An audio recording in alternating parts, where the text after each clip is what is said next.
I'm April. And I'm Caroline. And this is your Bloody Happy Hour. Caroline, are you ready for this? This is your newest guilty pleasure. It's the bloodiest part of your week. Did we say something about it also being happy hour? Show did. Because we about to be sipping on some murder. Bloody Happy Hour. This is a story you might not have heard before, but some of the details might seem familiar. A charismatic, power-hungry leader. What I felt coming from that man could not have come from a normal person. Never, ever, ever. I mean, it was obvious to me that he was somebody that was a higher being. He's destroyed all kinds of people's lives. It's terrible. A group shrouded in mystery. We used to call them the veggies, or the vegetarians. The vegetarian mafia. With some rather unorthodox practices. With crystals and purple cloth and a chiropractic table that they used for laying you on to do this aura balance. Crazy, man. Jesus, I can't believe it. Like rubbing down your entire bathroom with a toothbrush and all the time chanting something, some words or something. And the seemingly normal Toronto suburb that they call home. It wasn't somewhere I would walk at night. So I always felt a little bit like the junction I associated with being on sort of the wrong side of the tracks. So what's going on in the junction? Discover for yourself this fall. Chasing Enlightenment, a new podcast from host Daniel Monroe. You can find more information and updates at chasingenlightenment.net. Hey y'all, this is April. Hey guys, it's Caroline. It's Thursday. This is your Bloody Happy Hour. It so truly glad you're is. here. It truly is. Speaking of truly, I think we found our new drink for the next, at least few episodes. we get real loyal with one drink for a long time, and then we switch it up. Yeah, so we're not that loyal, but we're semi loyal. Yeah, we're good for at least 4 to 5 episodes. I'm gonna be professional speaker today. Here she goes, y'all. Tell her quit lying to y'all. I feel like I'm just kind of discovering who I am. Okay. I don't really know, so I'm learning. Papa Top. You're welcome. So the last Coral Watts episode, there was like 15 pop your tops. Like if I wasn't popping one, you were popping one. I love that sound. Yeah, it's a great sound. I wish I can do it again. Well, I will in a minute. Yeah, I'm sure you will in just a few minutes. Yeah, because you're gonna drink your drink and. And like I'll randomly be at work and, I guess people drink. I don't drink soda. I don't either. But people need like a soda or like something. A carbonation. Yeah. And so I drink I'll those hear bubblies. that sound. You think they're drinking a beer. And no, it's like. And then you want a beer. Yeah. I do that. It's a trigger. Oh. It's a trigger. Well, you should probably just start bringing beer to work then, I guess. No. Okay. Can't. Okay, you've convinced me otherwise. You can, I can't. Well, whatever. So, I am obsessed, y'all, with Did a new Dexter podcast. Start? Dexter? I haven't watched Dexter because I didn't know if it started yet. It did. It started last weekend, and we were in Oklahoma, so I didn't watch any TV. I did see a preview for it, yeah, and it did look really good. Did you see them tag me on Twitter like I'm official? Excuse me? Yeah. I did not. They tagged me.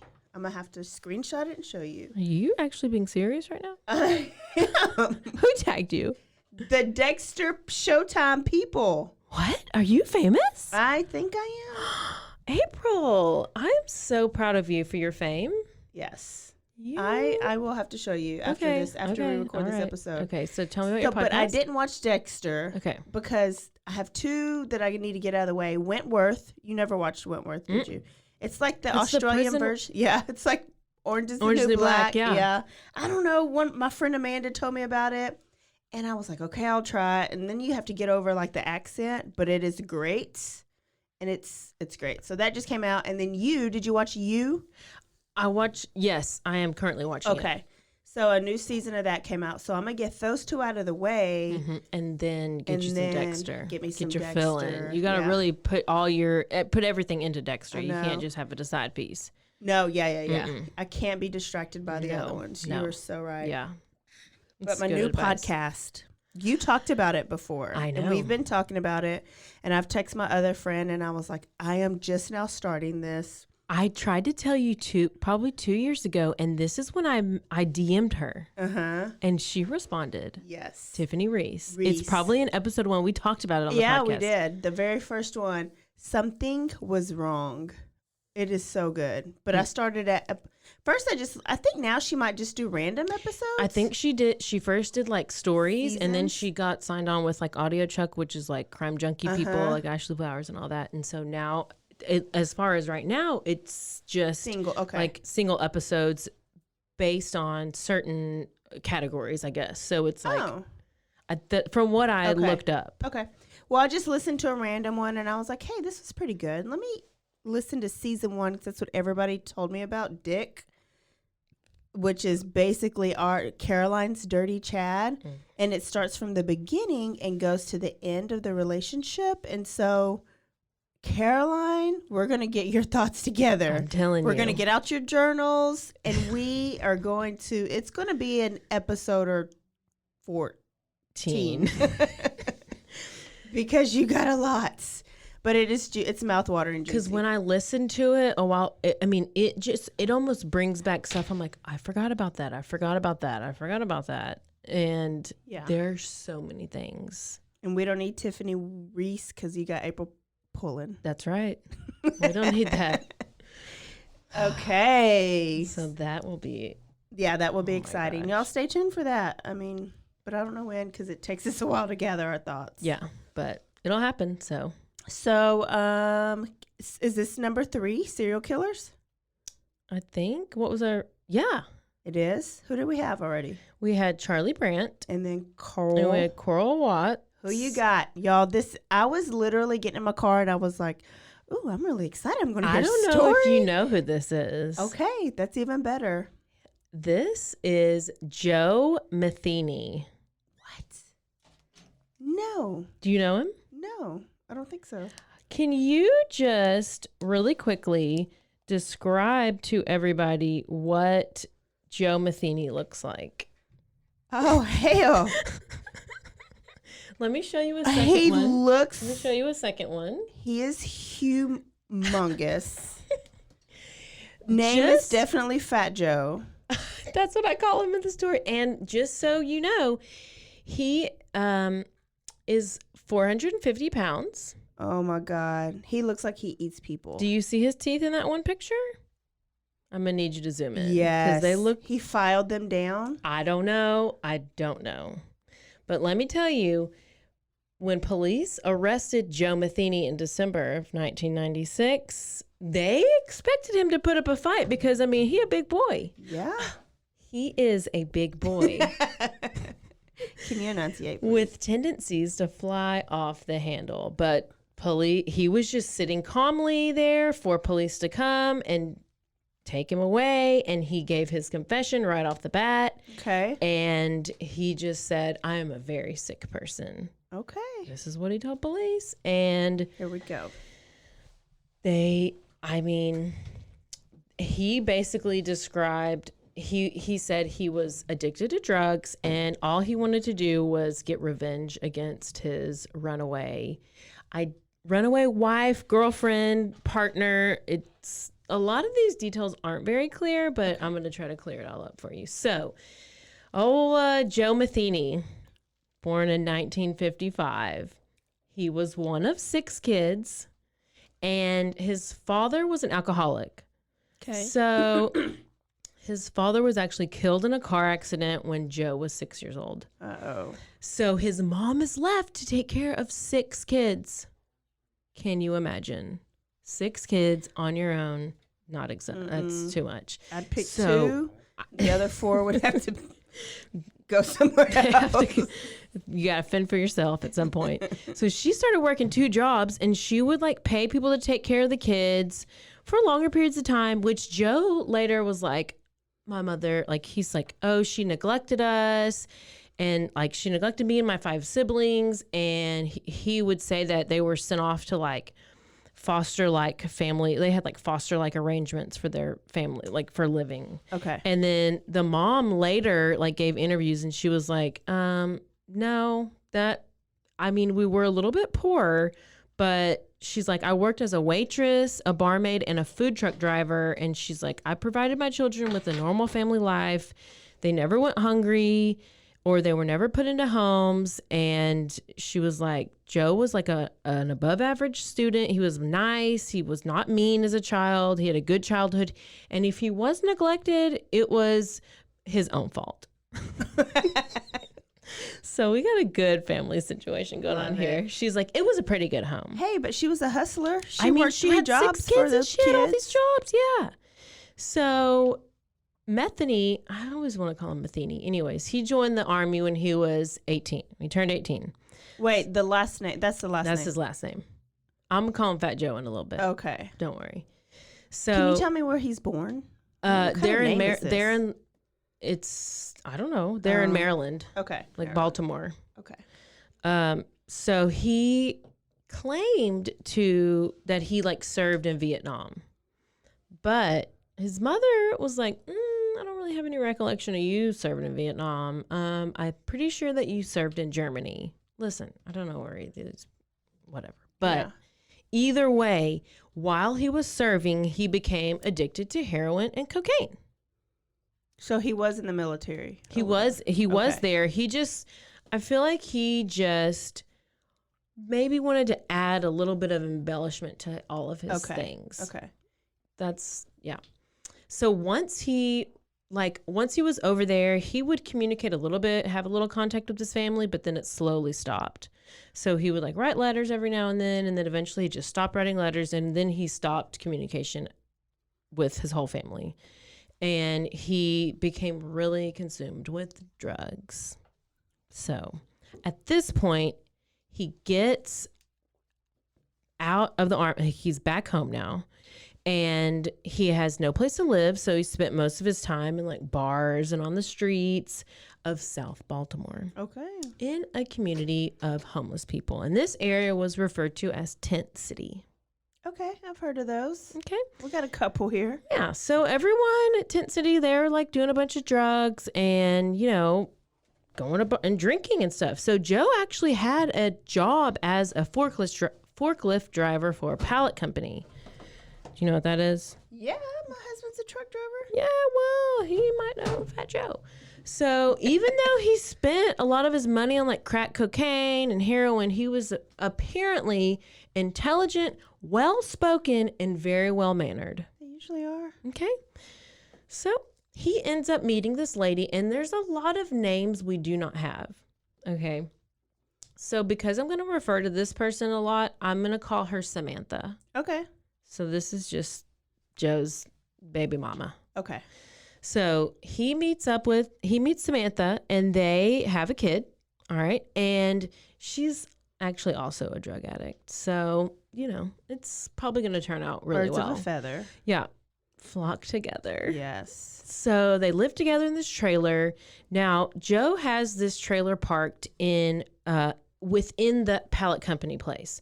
So the pallet company is like, there's this like barbed wire fence or like chain link fence, barbed wire around it, pallets. So that's where his boss lets him put the trailer there, and that's where he lives, in the trailer in like this locked pallet company area.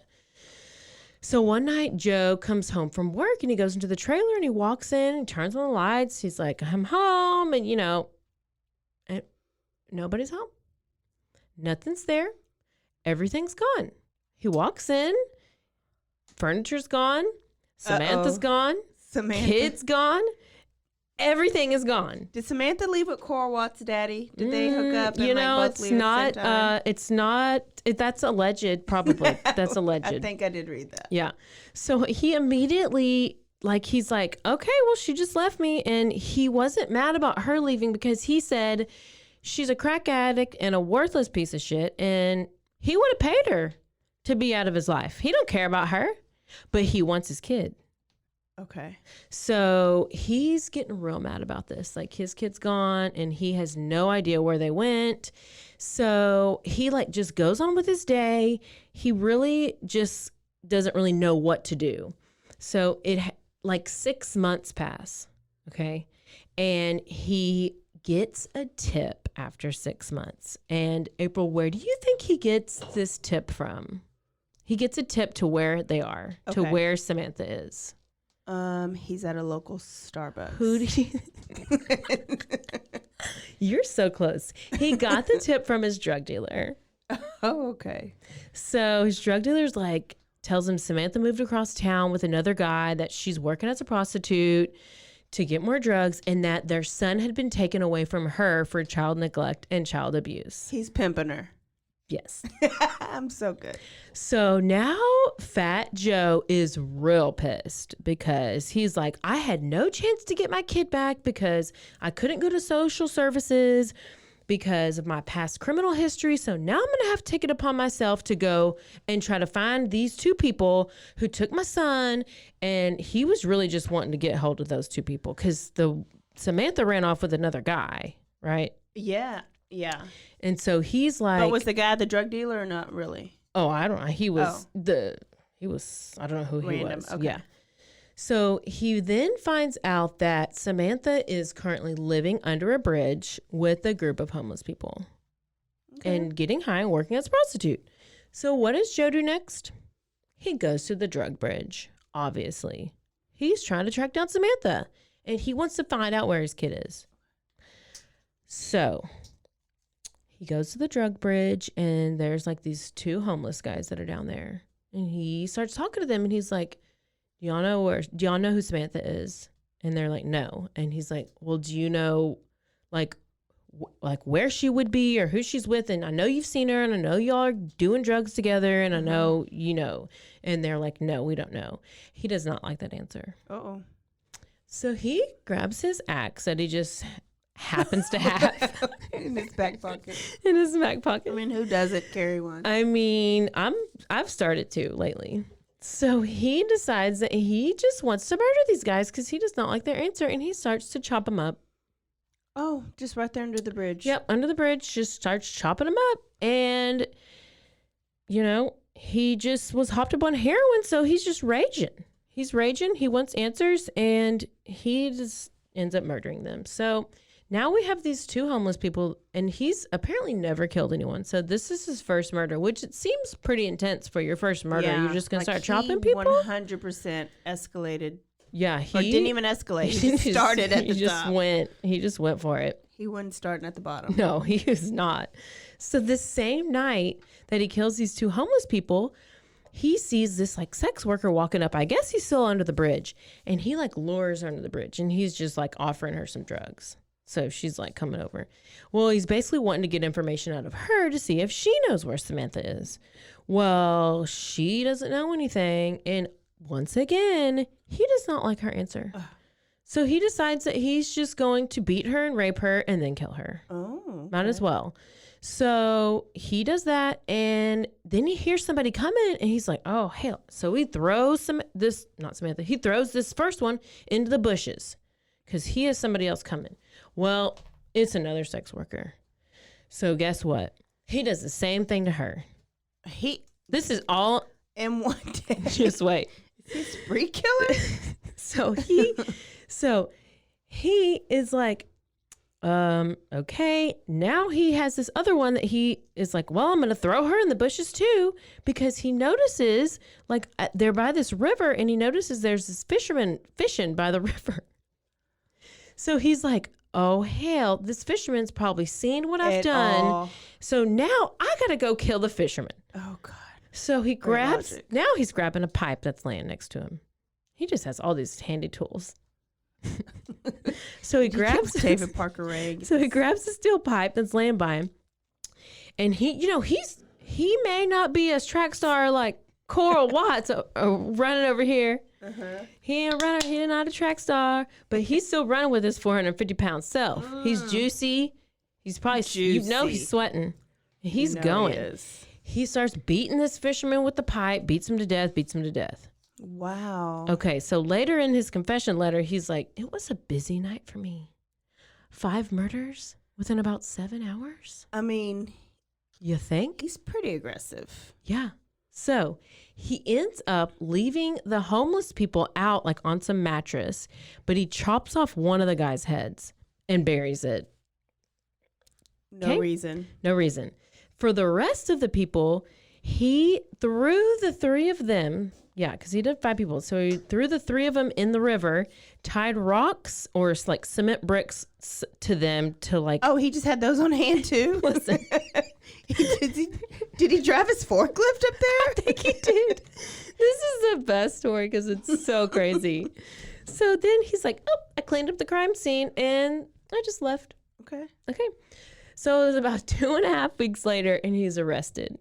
And he's charged with the murders of the 2 homeless men. And he spends 18 months in jail. Hey, why just 18? The end. Podcast over. Listen, podcast over. Tune in next week. See y'all. Bye. So, just kidding. He finally went on trial, which I don't know why 18 months. Okay. This is what we have. Okay. So they finally go to trial. The trial lasted a week, but guess what? The case was thrown out due to lack of evidence. Once again, another case with lack of Baltimore. physical evidence. So the time served awaiting the trial, taught Joe absolutely nothing because it gave him more power, really. He's like, oh. You would think at least he got sober, right? For 18 months, I guess? No, he didn't. No. You would think at least he felt like a little remorse, right? No. Maybe he was like clear-minded. He realized what he did. He would never do it again. No. No. This fueled him. Yeah. He felt even more powerful. Exactly. That's exactly what he said. He actually kind of enjoyed it. So Fat Joe was free again. Free Fat Joe. # Free Fat Joe. Free Fat Joe. That if there was Twitter, it probably would have been out there. Okay.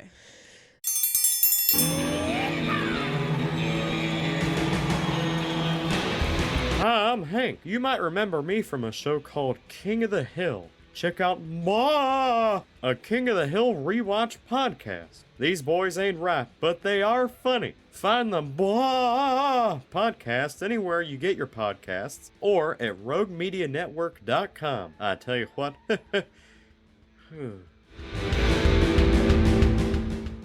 So he was back living his best life in his trailer.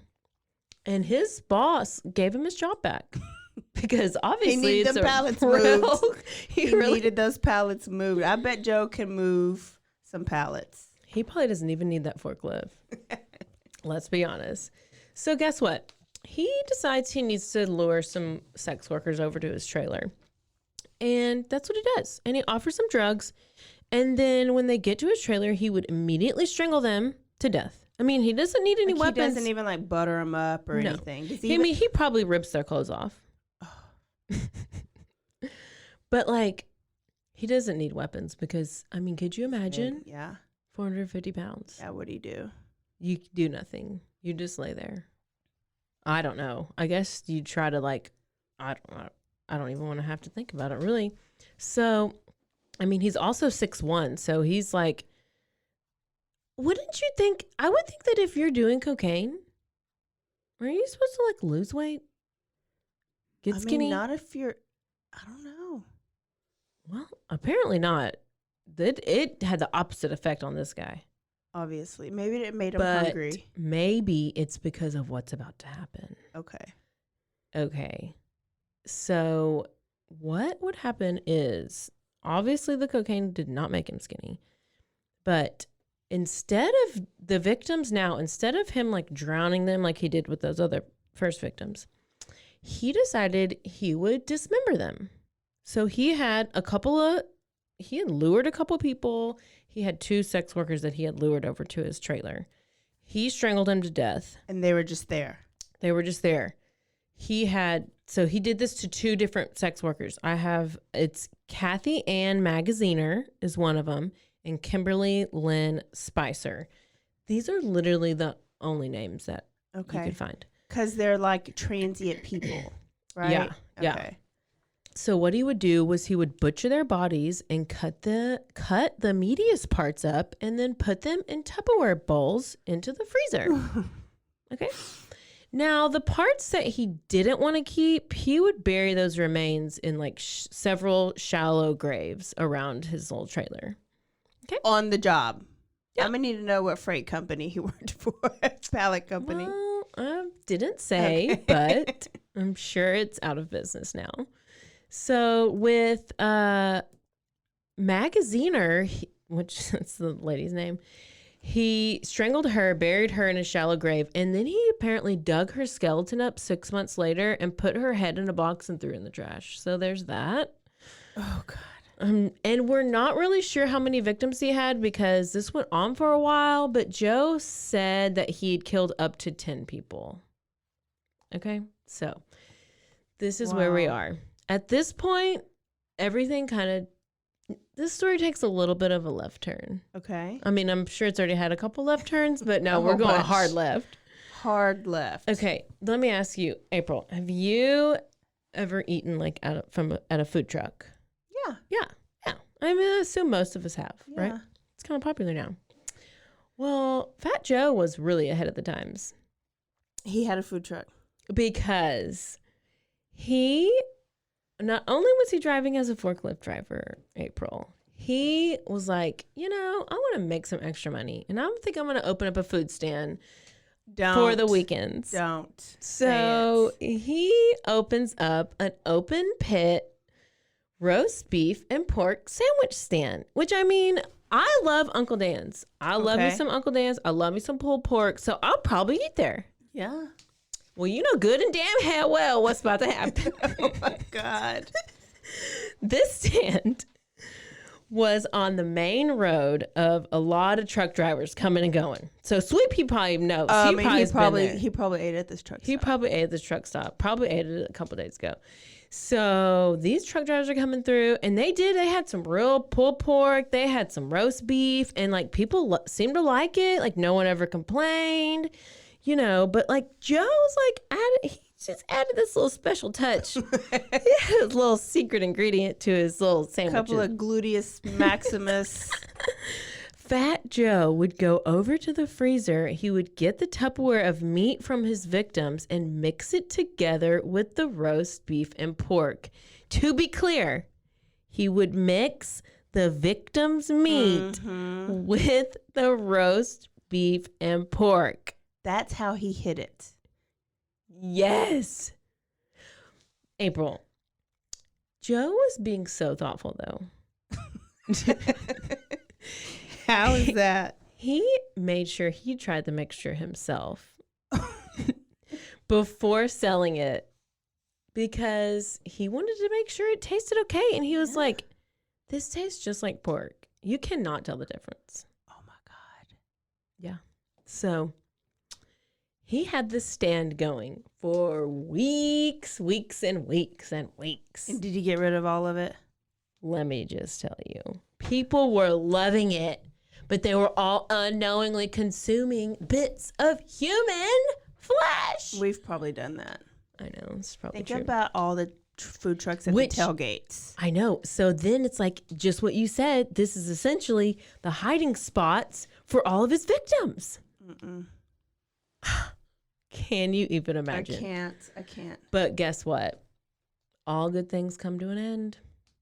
He ran out of his special meat. But, that means he just has to go kill more people. Okay. I mean, he's got a business to run. This is his MO. This is part of his business plan. This is his business plan, April. What's wrong with that? Don't be hating on Fat Joe. So, he lures another one. This one is Rita Kemper.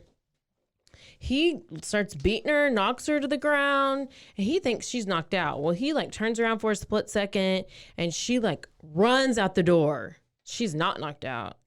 Fat Joe cannot catch up to her. Yeah. But then he's like, oh, no, she can't get far because she would have to jump over this barbed wire fence.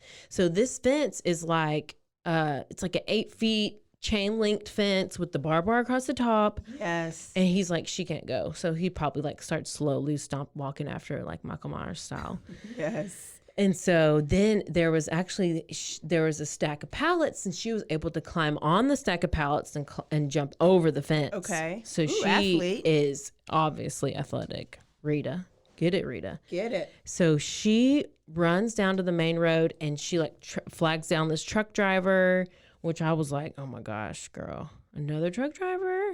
Come on.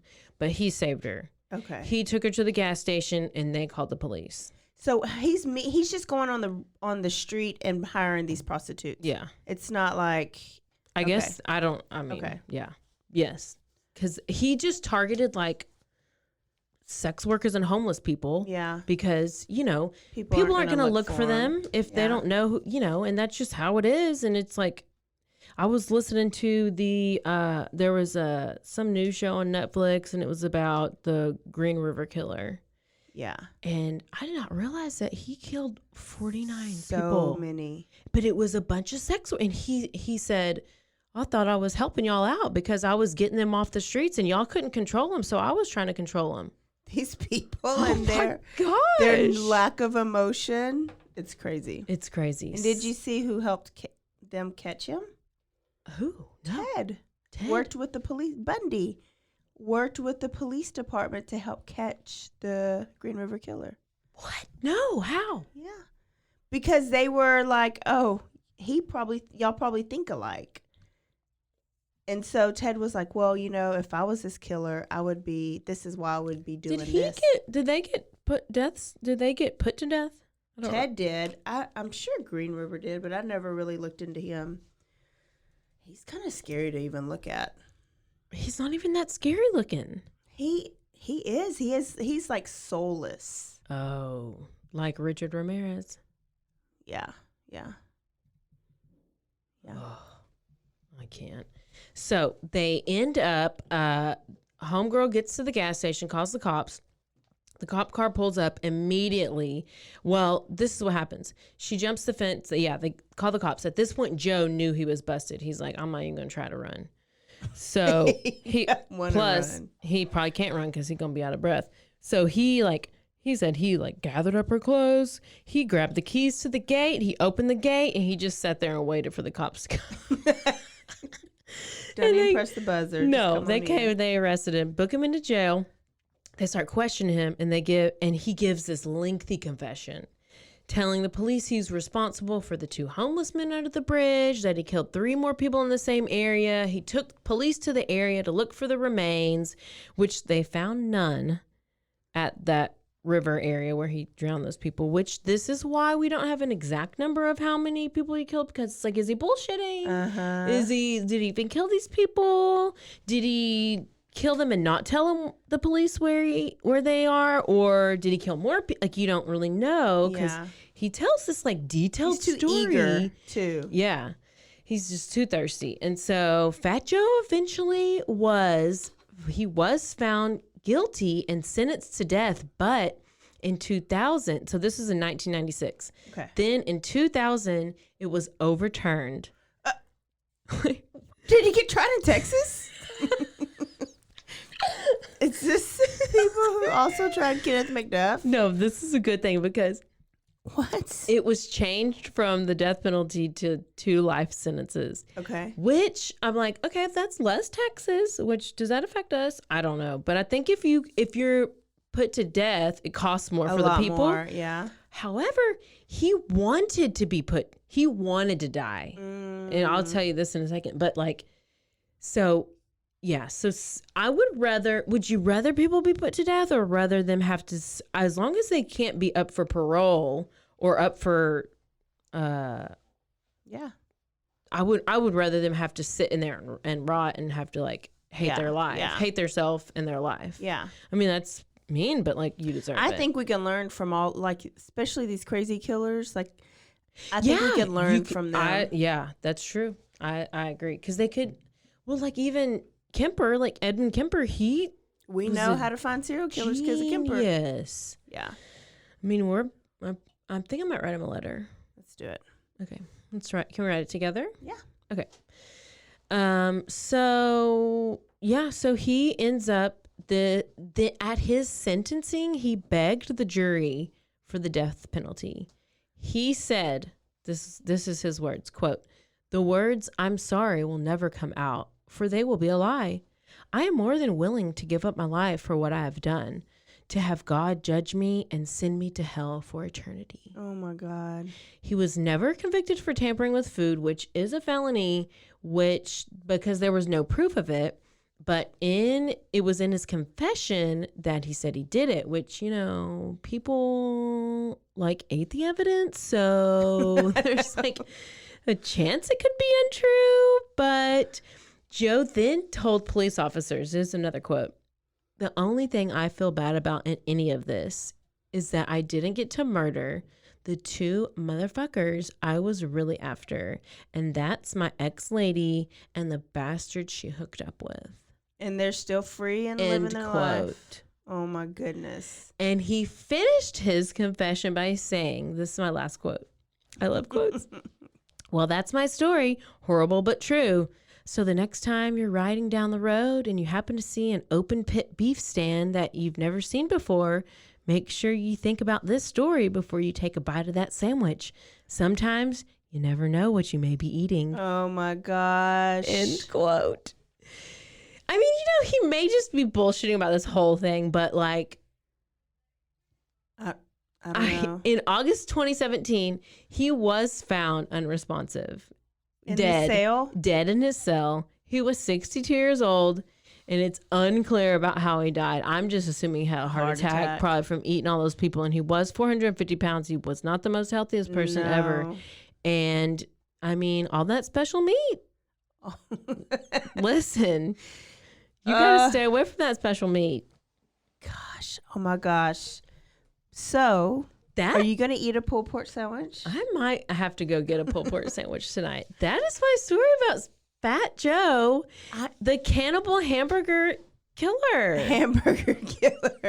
Pulled pork sandwich maker. Yes. He was the very first food truck driver / serial killer. Cannibal man.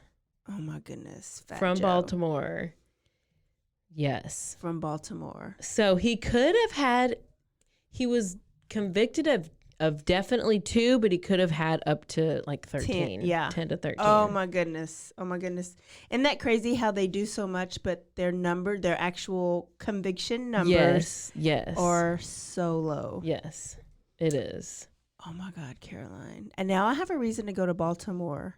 I need to find this trailer. You got to find the bridge. You got to go under the bridge. You got to go to Tent City. The trailer, this pallet company. I'm going to ask Sweepy if he's got some loads to take to. Listen, my dad has a pallet company, so he probably knows. He used to hire, he had Fat Joe on the payroll. Dad, did you have Fat Joe? Did you ever work in Baltimore? No. I mean, I know you're in Texas, but. Oh my goodness. I know. So that was so random and not never heard of them. No, I hadn't either. And I just was like, I need a interesting. It's the Patapsco River. How do you say that? Patapsco River. Patapsco River. Patapsco River. That's where he threw the bodies. There's a bridge that's near that river. Ooh. So. Which is Tent City, Baltimore. So. Yeah. Yeah. Yep. Never heard of them. So there y'all go. Here is another serial killer you probably have not heard of. Yep. We got one more for the month. I know. Do we know which one we're doing? I know what I'm doing. It's my turn next week, and I know, and I'm so excited about it. I love that we got a little short episode in here. Yeah, we've been wearing out your ears these last couple episodes, and it's really, well, no, you've had some long ones too. I don't know how to have a short one like this. I know. This was a good short one, I thought. Yeah. I need to learn how to. I don't know what it is. So. Here's the thing. We got one more story that's going to end our serial killer month. Yes, it's a good one.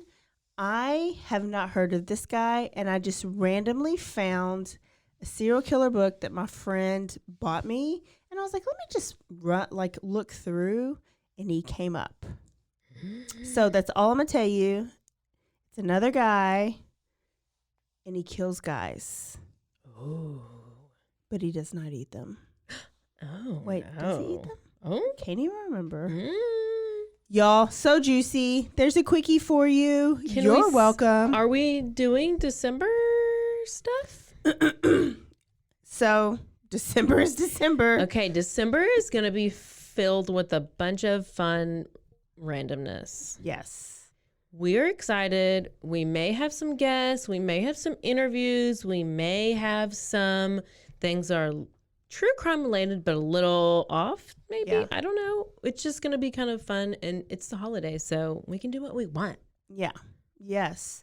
We may even take off and just throw you some old episodes. Probably like not. You just no, don't never. know. Yeah, I am having surgery, though. What? So I got to take at least a week off. What? Surgery?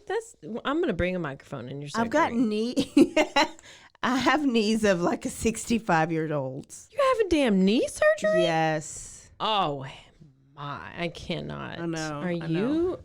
Oh. Marathoning. By the way, our Mike? Our yes. Mike? Our Mike? Shout out to Rogue Media Entertainment, Mike, Allison, and Aaron. Y'all, we sound so well, not because we got great voices, but because they edit the hell out of our stuff. So if you like how we sound and you want to hear some other good sounding podcasts, go to roguemedianetwork.com and check out all of their podcasts. They have so many under every single category, random categories. So go there, go to their website, tune into some of the other websites. Some of the other podcasts. Also, if you want to help us out, we've been doing this for 20-ish episodes? 22. 22 episodes. If you want to help us to continue, this is how you help the show. You go on and you give us a 5-star rating or a 5-star review. Yeah, a rating and a review. Rating and a review. That really helps us move up the charts. What else should they do? You should share it with people. Like tell a friend, tell 5 friends, tell 10 friends, email it out, email blast it to all the people you work with. Yeah. Why would you not? Even people you don't even like. Send it to your old baby daddy. Enemies. Send it to your high school Send it to your love. ex-husband. Send it to the person you catfished on Tinder or Grindr. Yes. Yes, okay. yes. On what? Grindr's like guys for guys. Oh, it is? Yeah. I didn't know that. It's like guy on guy. Only? So girls can't get on there? No, I don't think so. Unless you're like turned into a guy. These days you can probably do anything. I don't know. But look, I just learned something. Yeah, well, I know that because I lived with a gay guy. That's right. So if you got a son that has Grindr on their phone, they might be coming out of the closet real soon. Yeah, and tell them to listen to the podcast. That's sure. What we're getting Go at. ahead and send them the link. Everybody, anybody. Okay, this is it. We'll see y'all next week on Thursday. Don't forget to stay aware, stay alive, and always be DTF. Bye, y'all. Goodbye. Look at us. Yay!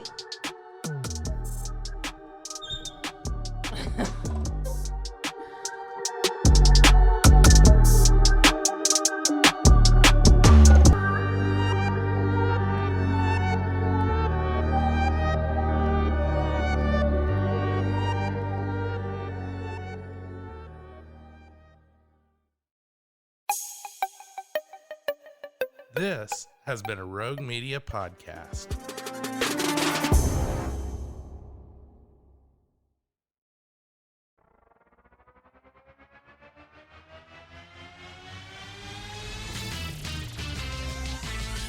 Frozen, heroes.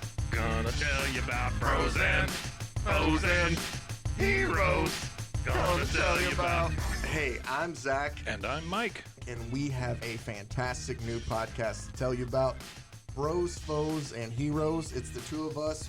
looking into the world of comics, breaking down some characters that you may have never heard of, and some that are just absolutely ridiculous. Yeah, so Zach comes up with a character each time, and I go into it just completely blind.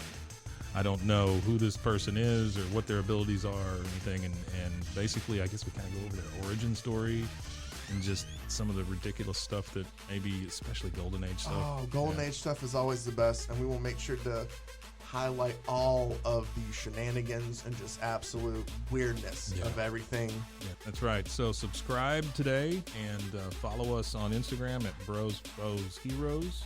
And if you don't, I know where you live. Not really, but please subscribe. Bros and foes and heroes. Gonna tell you about bros and foes and heroes. Gonna tell you about.